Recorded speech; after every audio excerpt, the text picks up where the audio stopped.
안녕하세요. 진실의 힘 임팩티비입니다. 4월 7일 라이브 파이낸셜이라는 회사가 코로나 진단키트 생산업체인 솔젠트와 독점 계약을 맺고 일본으로 진단키트를 독점으로 수출한다는 내용을 밝혔는데요. 기사가 나가고 네티즌들 사이에서 왜 하필 일본이냐 하는 반대 의견도 나오고, 전염병인데 나라를 가려가면서 진단키트를 파는 건 말도 안 된다 하는 찬성 의견도 나오면서 솔젠트에서 생산하는 제품을 라이브 파이낸셜이 일본에 수출할 수 있는 권한을 받은 것일 뿐, 실제로 판매하는 부분은 별도 협의를 거쳐야 한다는 입장을 라이브 파이낸셜 측이 밝혔습니다. 어쨌든 중요한 건 일본으로 국내산 진단 키트가 수출이 될 수도 있다는 건데요. 제가 며칠 전에 커뮤니티 게시판에 수출용 진단 키트 이름을 독도로 하자는 국민청원에 일본 외무성이 딴지를 걸고 나왔다. 남의 나라 진단키트 이름을 독도로 하든 대마도로 하든 무슨 상관이냐고 글을 올렸었잖아요. 모태기 외무상이 나서서 독도는 진의 땅이다, 지금 한국이 불법으로 점거하고 있는 거다, 이렇게 말을 해놓고 뒤로 몰래 우리 진단키트를 사가려고 하면 당연히 우리 국민들 입장에서는 너무 뻔뻔하다고 보는 것 아니겠습니까? 솔젠트는 얼마 전에 저희 방송에서 폴란드로 진단키트 30만 명분을 긴급 수출했다는 훈훈한 내용으로 소개를 해드린 적이 있습니다. 지금 우리나라 같은 경우는 진단키트 생산량의 90% 정도를 수출할 수 있을 정도라고 하니까 뭐 우리가 쓸 게 없는 건 아닙니다. 그런데 하필 일본이라니 좀 얄밉지 않습니까? 지금 우리 국민들은 6.25 때 우리나라로 파병해서 함께 피 흘리며 싸워준 에티오피아를 도와야 한다고 그렇게 외쳐대고 있는데, 이 와중에 꼭 우리 도움이 필요 없다고 튕겨대는 일본에 수출을 해야겠냐는 것이죠. 지금 우리 정부나 기업들의 여러 경로로 진단키트를 요청하고 있는 나라가 120개국이 넘는다고 합니다. 우리 정부는 그중에 우리와 좋은 관계를 형성해 왔고, 또 앞으로도 좋은 관계를 만들어갈 나라, 그리고 우리의 도움을 필요로 하는 나라에 우선 지원을 하겠다고 밝혔어요. 일본이 우리와 좋은 관계를 형성해 온 나라인가요? 아니면 앞으로 좋은 관계를 만들어갈 나라인가요?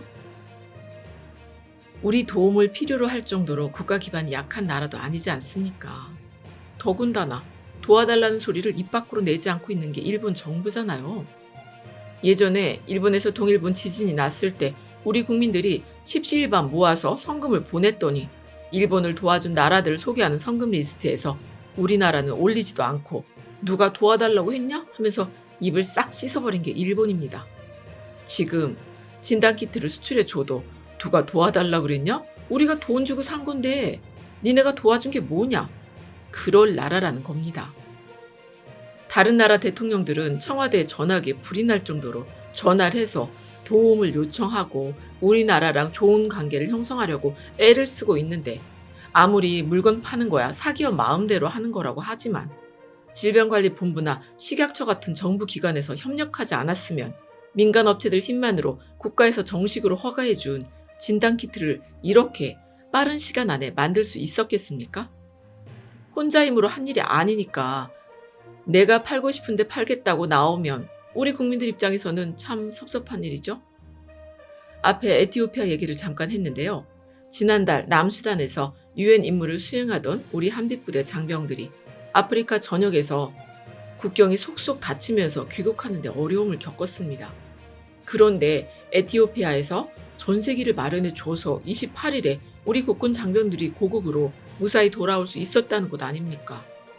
문재인 대통령님이 30일에 에티오피아 총리와 전화통화를 하면서 우리 국군 장병이 무사히 돌아올 수 있도록 힘써준 데 대한 감사 인사를 하고, 에티오피아가 코로나 사태를 잘 극복할 수 있도록 돕겠다는 취지로 말씀을 하셨어요.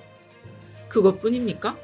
4월 6일에 보도된 내용에 따르면 마다가스카르가 국가 비상사태를 선포하면서 공항이 폐쇄되고 전세기도 띄울 수 없어서 우리 국민 26명이 꼼짝없이 갇혀 있었는데, 인접국가인 에티오피아가 나서서 우리 외교부와 힘을 합해서 폐쇄된 마다가스카르 공항을 한시적으로 열고 우리 교민은 물론이고 미국, 독일 등 다른 나라 국민들까지 모두 모아서 탈출을 시켰다는 겁니다.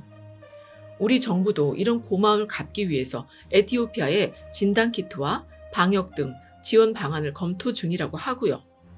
우리 국민들도 6.25 때부터 함께 싸운 형제의 나라, 우리가 어려울 때 도와준 에티오피아에 우선 지원을 해줘야 하는 것 아니냐고 목소리를 높이고 있어요. 어려운 때 도와준 나라, 우리를 존중하고 지지해주는 나라에 더 마음이 가는 건 당연한 일 아닙니까?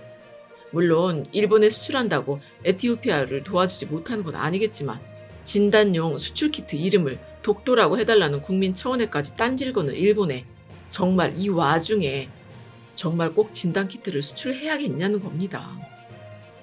이란 얘기도 좀 해야겠는데요.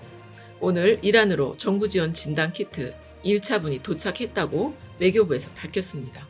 이란은 미국의 경제 봉쇄로 지금 여러 가지 어려움을 겪고 있는데요. 우리나라에 이란의 수도 이름을 딴 테헤란로라는 도로가 있을 정도로 이란이 우리와 각별한 사이였다는 거 모두 알고 계시지 않습니까? 1970년대 오일 쇼크를 겪을 때 우리한테 석유를 팔아준 고마운 나라가 이란입니다. 그래서 이란 테헤란 시장이 우리나라를 방문했을 때 그걸 기념해서 테헤란로가 생긴 거고요.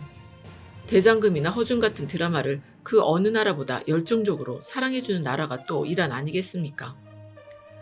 이런저런 사정을 모두 고려해서 정부에서는 우선 지원 순위를 정하고 착착 지원에 나서고 있습니다.